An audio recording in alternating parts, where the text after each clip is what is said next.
Stram, stram, gram, laisse-moi en vie. Mon petit oiseau, je te le donnerai aussi. Le petit oiseau ira me chercher de la paille. La paille, je la donnerai à la vache. La vache, elle me donnera du lait. Le lait, je le donnerai au cuistot. Et le cuistot me fera un gâteau. Le gâteau, je le donnerai au petit chat. Et le petit chat ira me chercher des souris. Et les souris, dans la cheminée, je les accrocherai. Et en morceaux, je les découperai. Ces enfants, là, le frère et la sœur, tout le temps ensemble. À ricaner, à cancaner, ils m'énervent.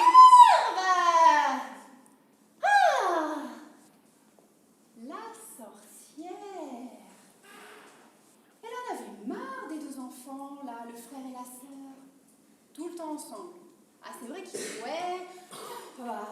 Des enfants qui jouent ensemble, frère et la sœur, forcément, ça chamaille un peu. Mais ils s'adoraient. Mais elle en pouvait plus des gamins.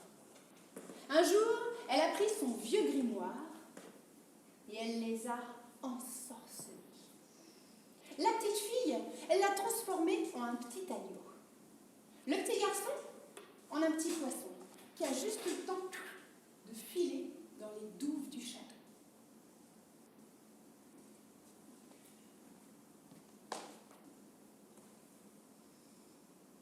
Le petit agneau, lui, dans le champ, au pied du château, il ne mangeait pas grand-chose. Mais le petit poisson, il ne mangeait pas non plus grand-chose. Mais lui, il était tout le temps un petit peu au-dessus des douves, à vouloir regarder s'il voyait sa sœur. Et au château, quand on reçoit un invité très important, on fait un repas exceptionnel. Alors la sorcière qui habitait au château, elle va voir son cuistot. Pour ce soir, vous allez me préparer le petit agneau qu'il y a dans le champ là-bas. Bon, le cuistot, lui, avant il était bouché, ça lui pose aucun problème, hein. Il a été dans le champ. Mais avant de sortir de sa cuisine, il a un petit rituel. Parce que comme le repas c'était pour ce soir, il avait le temps de préparer à manger. Il a l'habitude de prendre une petite capsule d'émotion, celle qu'il a l'habitude de goûter depuis tout petit. Il la pose dans sa bouche. Et maintenant qu'il a une technique rodée, d'un coup de langue, ça sépare les deux capsules, ça libère cette petite poudre un peu sucrée sur le bout de la langue et qui chatouille un petit peu sur les côtés. Et ensuite, il va aller chercher le petit agneau dans le champ. Quand il a été chercher le petit agneau, il a vu que le petit agneau, il n'avait pas des yeux de petit agneau comme d'habitude. Mais bon, c'est son boulot, lui il prend le petit agneau. Et puis en passant dans les douves du château, il y a ce poisson là qui fait tout le temps comme ça. C'est bizarre, il n'a jamais vu ça non plus. Bon bref, il arrive dans sa cuisine, il pose le petit agneau sur le billot, et puis il affûte son couteau. Et là, il entend un chant.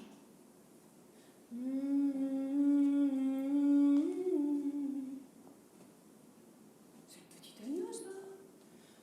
Oh, mon frère qui est dans l'eau, moi le cœur tout en sanglots, j'ai la tête sur le billot, le cuistot prend son couteau.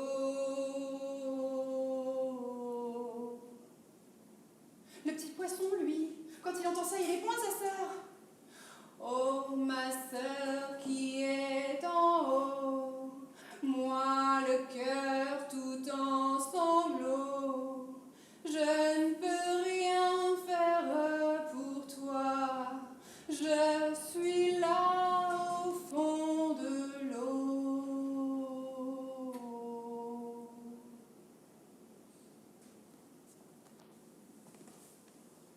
Là, le cuistot, il a eu comme une lueur de clairvoyance. Il n'a pas tué le petit agneau. Il est retourné dans le champ, il a été en chercher un autre, il a fait son repas. Après, il a quitté son tablier, il a fini son service, il a pris le premier petit agneau sous le bras, et puis il est sorti du château. Et en passant dans les douves, il y avait toujours ce petit poisson là comme ça, qui regardait. il a mis la main dans les douves du château, le petit poisson, il s'est approché tout de suite de sa main. Puis il est venu se blottir entre ses doigts. Bon, il l'a pris, il l'a mis dans son sac, et puis le cuistot, il est parti dans la forêt. Et au fond de la forêt, il y a une vieille cabane.